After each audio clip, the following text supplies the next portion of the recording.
ఇక్కడ యాసంగి పంటకు సంబంధించి అయితే మూడవ విడత నిధులను చేసేందుకు రాష్ట్ర ప్రభుత్వం అయితే ప్రణాళికలు అయితే సిద్ధం చేస్తున్నట్లయితే సమాచారం.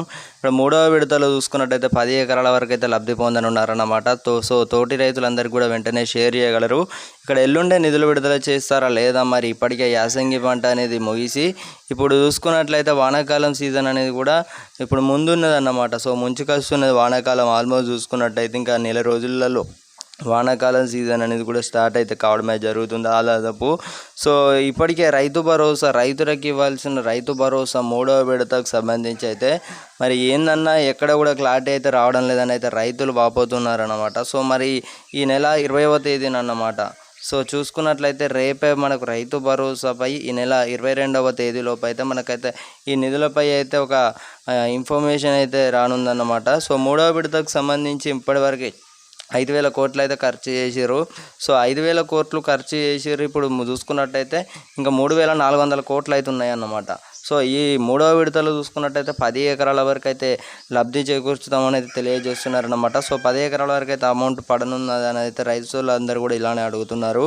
సో యాసంగి పంటకు సంబంధించి ఇక్కడ ప్రభుత్వం చూసుకున్నట్లయితే మనకు 10 ఎకరాల వరకు 3,400 కోట్లతో సరిపెడతారా, మరి నిధులకు సంబంధించి ఇప్పుడు మనకి ఎన్ని ఎకరాల వరకు అనేది కటాఫ్ పెట్టి ఇప్పటివరకు కేవలం 2 ఎకరాల వరకే నిధులు విడుదల చేయడం జరిగిందనమాట.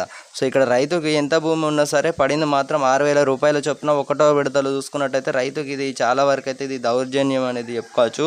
సో ఇక్కడ యాసంగి పంటకు సంబంధించి ఏదైతే మనకు ఈ మందు బస్తాలకు ఇచ్చే అమౌంట్ అన్నమాట. సో ఇందులో కూడా ప్రభుత్వం ఇంత పూర్తిగా నిర్లక్ష్యం చేస్తే మరి రైతులు ఏమైపోతారు అనేది అయితే ఒక్కసారన్న ప్రభుత్వం గ్రహించాలి అన్నమాట. ఇక్కడ రైతులు తెలుసుకుంటే దాదాపు ఇక్కడ 70 లక్షల మంది మన రైతులు ఉంటారన్నమాట. సో ఇక్కడ ప్రభుత్వాలను నిలబెట్టాలన్న, ప్రభుత్వం అధికారంలోకి ఉండాలన్న, ప్రభుత్వం కుప్పకూలాలన్నా కూడా ఇక్కడ రైతులు తలుచుకుంటే ఇది ఒక పెద్ద విషయం కాదని చెప్పుకోవచ్చు. సో మూడవ విడతకైతే సంబంధించి ఇంకా మనకు దాదాపు రేపు లేదా ఎల్లుండి అయితే క్లారిటీ అయితే రానుందన్నమాట. తోటి రైతులందరికీ కూడా వెంటనే షేర్ చేసేసి ఇక్కడ మొదటిసారిగా మన ఛానల్ని ఎవరైతే కొత్త విజిట్ చేస్తున్న ప్రతి ఒక్కరైతే సబ్స్క్రైబ్ అయితే చేసుకోండి. 3,400 కోట్లు అయితే ఉన్నాయి. మరి ఏమైనా కార్యక్రమంలో నిధులు విడుదల చేస్తారనే దానిపై అయితే మనకైతే ఒక క్లారిటీ అయితే రానుంది. మరి ఏమైనా సభ కూడా పెట్టి నిధులు విడుదల చేసే అవకాశాలు అయితే ఎక్కువనే ఉంటాయన్నమాట.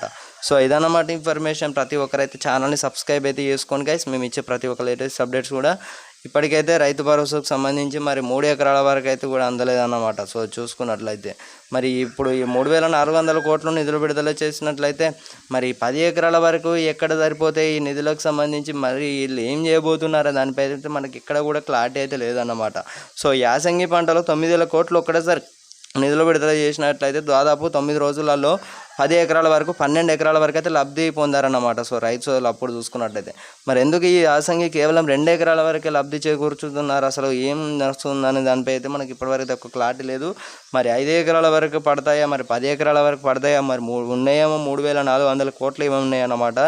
మరి అవి సరిపోతే లెక్క సరిపోకపోతే మరి అందరికీ అయితే రైతు భరోసా అందాల్సి ఉంటుంది.